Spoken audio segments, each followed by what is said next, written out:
Okay, so we've looked there at, so this is how to get around users when they enter something if they don't enter the correct data type and crashing your program through a runtime error. The one way to get around it is to use a type check. So here what I've done, I've added a little function. I'm using this try method to help me with this.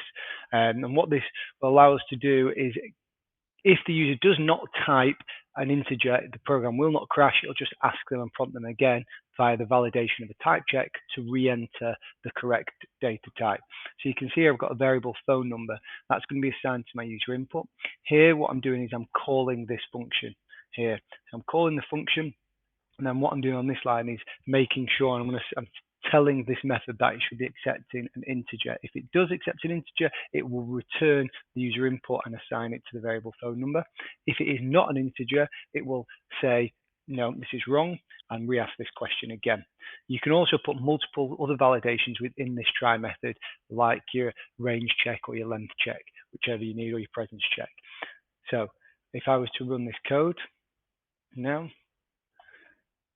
and I was to type a number, it would work fine because it would end.